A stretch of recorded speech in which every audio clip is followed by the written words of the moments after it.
વંદના વંદના.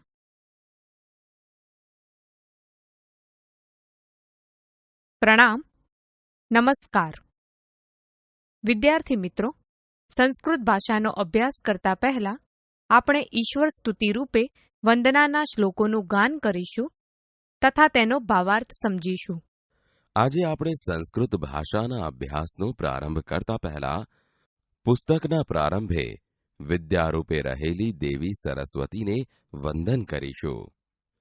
યા દેવી સર્વભૂતેષુ વિદ્યારૂપેણ સંસ્થિતા નમસ્તસ્યૈ નમસ્તસ્યૈ નમસ્તસ્યૈ નમો નમઃ. યા દેવી સર્વભૂતેષુ વિદ્યારૂપેણ સંસ્થિતા નમસ્તસ્યૈ નમસ્તસ્યૈ નમસ્તસ્યૈ નમો નમઃ. વિદ્યાર્થી મિત્રો, અહીં પુસ્તકના પ્રારંભે વિદ્યારૂપે રહેલી દેવી સરસ્વતીને વંદન કરવામાં આવેલ છે. જે દેવી બધા પ્રાણીઓમાં વિદ્યારૂપે રહેલી છે તેને નમસ્કાર. અહીં દેવી સરસ્વતીની સ્તુતિ કરવામાં આવેલી છે. વિદ્યાર્થી મિત્રો, હવે આપણે સંસ્કૃત ભાષારૂપી માતાને વંદન કરીશું. પઠામિ સંસ્કૃતમ નિત્યમ વદામિ સંસ્કૃતમ સદા ધ્યાયામિ સંસ્કૃતમ સમ્યક વંદે સંસ્કૃત માતરમ.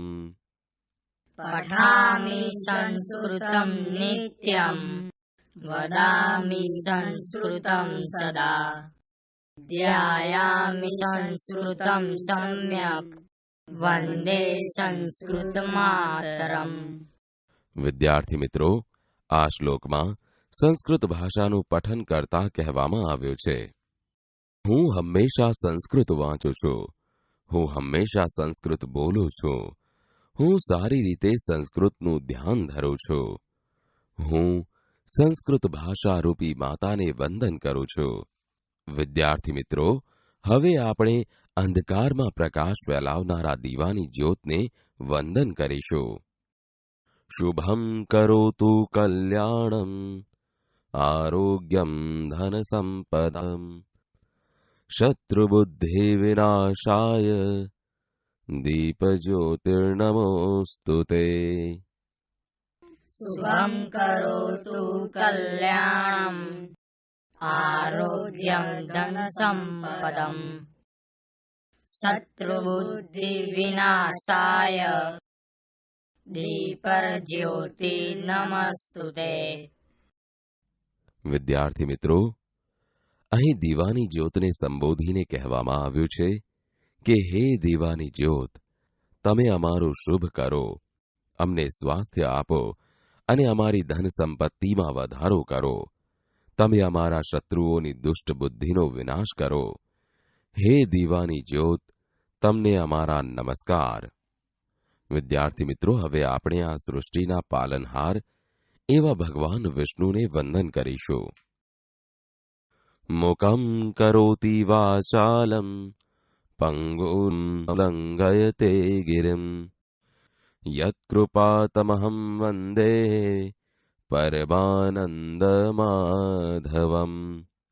મુકં કરોતિ વાચાલમ પંગું લંઘયતે ગિરિમ યત્કૃપાતમહં વંદે પરમાનંદમ માધવમ. વિદ્યાર્થી મિત્રો, અહીં આ શ્લોકમાં ભગવાન વિષ્ણુની વંદના કરવામાં આવેલ છે. અહીં સમગ્ર જગતના પાલનહાર ભગવાન વિષ્ણુનો મહિમા વર્ણવવામાં આવેલ છે. જેમની કૃપાથી મૂંગો વ્યક્તિ બોલતો થાય છે અને જેમની કૃપાથી અપંગ વ્યક્તિ પણ પહાડ ઓળંગી શકે છે, તેવા હે પરમાનંદરૂપ વિષ્ણુ ભગવાન, તમને અમારા નમસ્કાર.